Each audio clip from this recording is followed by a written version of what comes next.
United nation में भारत के लिए धमाकेदार खुशखबरी आ रही है। भारत ने एक साथ 4 देशों को उठाकर पटक दिया है, जिसमें 3 P5 देश हैं और चौथा भारत का पुराना दुश्मन है। यूनाइटेड नेशन में भारत ने P5 के 2 ताकतवर देशों को हराते हुए एक छोटे से देश की जीत दिलाई है। इसके बाद पूरी दुनिया भारत की दीवानी हो गई और सिक्योरिटी काउंसिल में भारत के वीटो पावर की दावेदारी हद से ज्यादा मजबूत हो गई है। भारत ने वो कर दिखाया जो शायद कोई सोच भी नहीं सकता था। मॉरिशस को उसका चागोस द्वीप दिलाकर ब्रिटेन के खिलाफ एक ऐतिहासिक जीत दिलाई है। भारत ने 1947 में ही ब्रिटेन को अपने देश से भगा दिया था, लेकिन अब उसे यूएनएससी के परमानेंट सीट से भगाने की मुहिम छेड़ दी है। और इस बार भारत ने जो खेल किया है, उसे देखकर खुद यूनाइटेड नेशन बोल उठेगा कि भारत को तुरंत वीटो पावर दिया जाए, क्योंकि भारत कमजोर देशों की आवाज बन चुका है। पिछले 50 सालों से ब्रिटेन ने इस द्वीप पर कब्जा कर रखा था और मॉरिशस इसके लिए लगातार संघर्ष कर रहा था, लेकिन यूनाइटेड नेशन के मंच पर भारत ने मॉरिशस का साथ दिया और ब्रिटेन को धूल चटा दी। इस बार भारत ने जो भूमिका निभाई, उसने साबित कर दिया कि अब भारत ग्लोबल साउथ के देशों का असली नेता बनकर उभर रहा है। ग्लोबल साउथ में 120 से ज्यादा देश हैं, जो अगर एकजुट हो गए तो कल ही भारत को वीटो पावर मिल जाएगा। इसलिए भारत ग्लोबल साउथ के सभी देशों को एकजुट करने में लगा है। भारत ने ब्रिटेन की दादागिरी को खत्म कर दिया है, जो कभी खुद को सुपर पावर समझता था, लेकिन आज इकोनॉमी के मामले में भारत से पीछे छूट चुका है। मॉरिशस के प्रधानमंत्री जुगनाथ ने खुद प्रधानमंत्री मोदी का धन्यवाद किया और बेहद भावुक होते हुए कहा कि उपनिवेशवाद के खिलाफ इस जीत में भारत का समर्थन अटूट रहा।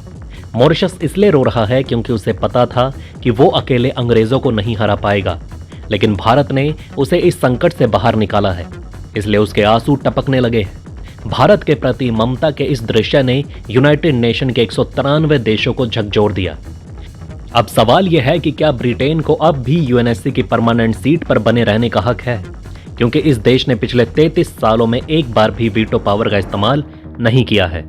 जब भारत जैसी बड़ी ताकतें दुनिया के बड़े मुद्दों पर अहम भूमिका निभा रही हैं, तो अब समय आ चुका है कि भारत को भी अपनी परमानेंट सीट मिले।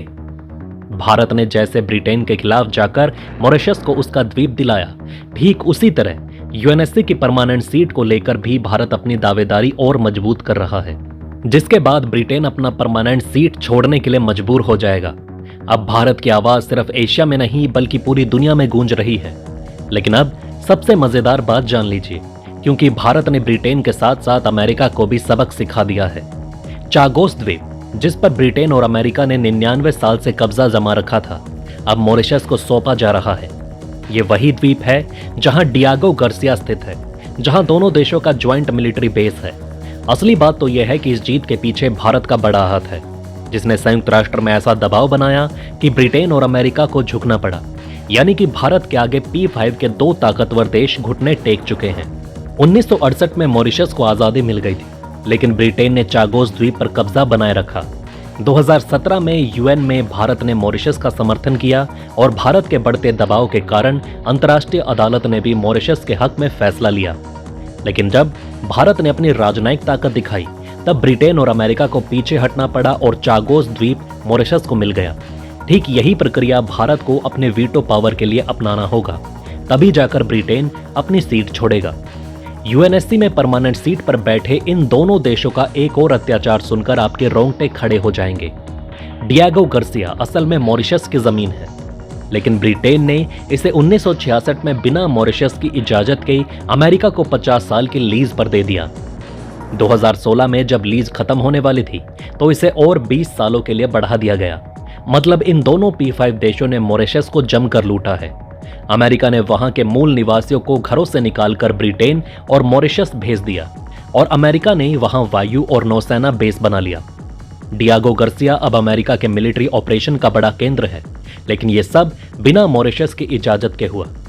अब आप समझ गए होंगे कि ये वीटो पावर वाले देश कमजोर देशों पर किस तरह दादागिरी दिखाते हैं।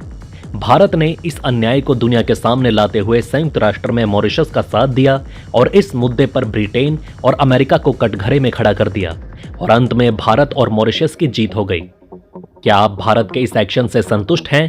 तो नीचे कमेंट बॉक्स में अपना बयान जरूर लिखें। भारत ने यूएनएससी में एक और परमानेंट देश को जोरदार झटका दिया है। ये देश भारत का पड़ोसी और भारत का सबसे बड़ा दुश्मन भी है। दरअसल श्रीलंका के नए राष्ट्रपति अनुराग कुमारा दिशानायका ने कहा कि श्रीलंका की जमीन का इस्तेमाल भारत के खिलाफ नहीं होगा। ये बात सुनकर चीन को बड़ा झटका लगा है, क्योंकि कहा जाता था कि श्रीलंका की नई सरकार चीन समर्थित है। लेकिन अब ये बयान भारत के लिए जीत साबित हो रहा है और चीन की ताकत लगातार कमजोर होती जा रही है। हमारा भारत केवल हिंद महासागर और एशिया में ही नहीं बल्कि पूरी दुनिया का किंग बन सकता है। इसी मीटिंग में हमारे विदेश मंत्री डॉक्टर एस जयशंकर ने श्रीलंका को हर संभव मदद देने का आश्वासन भी दिया ताकि उनकी अर्थव्यवस्था फिर से ठीक हो सके और वो चीन पर ज्यादा निर्भर ना रहें। अब ग्लोबल साउथ में भारत की डिमांड बढ़ती जा रही है और छोटे छोटे देश चीन को छोड़कर भारत का समर्थन कर रहे हैं। इससे भारत की वीटो पावर के लिए यूएनएससी में दावेदारी और मजबूत हो रही है। अब आइए बात कर लेते हैं पाकिस्तान की, जिसकी भारत रुक रुक कर टुकाई करता आया है। विदेश मंत्री एस जयशंकर 15 से 16 अक्टूबर को पाकिस्तान जाने वाले हैं। ये बहुत चौंकाने वाली बात है, क्योंकि एससीओ के हेड्स ऑफ गवर्नमेंट की बैठक के लिए पाकिस्तान से निमंत्रण आया और भारत ने इसे स्वीकार कर लिया। अब सोचो, 30 अगस्त को जयशंकर ने साफ कहा था कि पाकिस्तान से बातचीत का दौर खत्म हो चुका है और जम्मू कश्मीर से आर्टिकल 370 हटाने के बाद अब यह मुद्दा भी खत्म हो गया। सबको लगा था कि अब पाकिस्तान से किसी तरह का रिश्ता नहीं रहेगा, लेकिन यही तो भारत की सॉफ्ट पावर है। जब उरी हमले के बाद भारत ने सर्जिकल स्ट्राइक कर पाकिस्तान में घुसकर आतंकवादियों का सफाया किया, तब भारत ने दिखा दिया कि वो सिर्फ बातें नहीं बल्कि एक्शन भी करता है। उरी हमले में 19 जवानों की शहादत का बदला लेते हुए भारत ने 38 आतंकियों को मार गिराया था। लेकिन अब जब पाकिस्तान ने प्रेम से निमंत्रण दिया तो भारत ने इसे स्वीकार किया, क्योंकि भारत सिर्फ शक्ति ही नहीं बल्कि कूटनीति में भी विश्वास रखता है। और पिछली बार भारत में आयोजित एससीओ बैठक में बिलावल भुट्टो भी भारत आए थे। यूएन में कश्मीर और आतंकवाद के अलावा बाकी मुद्दों पर भारत और पाकिस्तान ने एक दूसरे का समर्थन भी किया है। इसलिए यूएनएससी में वीटो पावर के लिए भारत की दावेदारी और मजबूत हो सकती है। माना जाता है कि अगर पाकिस्तान में इमरान खान की सरकार बनती तो भारत को न केवल वीटो पावर देने में आवाज बुलंद करेंगे बल्कि पीओके वापस करने में भी दिलचस्पी दिखा सकते हैं। पाकिस्तान तहरीक इंसाफ के एक नेता ने भारत के विदेश मंत्री डॉक्टर एस जयशंकर को पाकिस्तान सरकार के खिलाफ हो रहे प्रदर्शन में शामिल होने का न्योता दिया। अब सोचो, ये वही पाकिस्तान है जिसने हमेशा भारत को चैलेंज किया, लेकिन आज वहां के विपक्षी नेता जयशंकर से मदद मांग रहे हैं। विशेषज्ञों का कहना है कि इमरान खान जो 1 साल से ज्यादा से जेल में हैं, अगर वो फिर से सत्ता में आते हैं तो भारत के साथ अच्छे रिश्ते बनाने और शायद यूएनएससी में भारत को वीटो पावर दिलाने में भी मदद कर सकते हैं। ये सब भारत की सॉफ्ट पावर का कमाल है। जयशंकर एक ऐसे मंत्री हैं जिनसे दोस्त भी और दुश्मन भी प्यार करते हैं।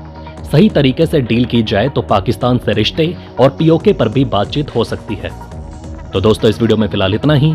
आप देख रहे थे जी चिल्स। जल्द पूरे होंगे आपके सारे विल्स। धन्यवाद।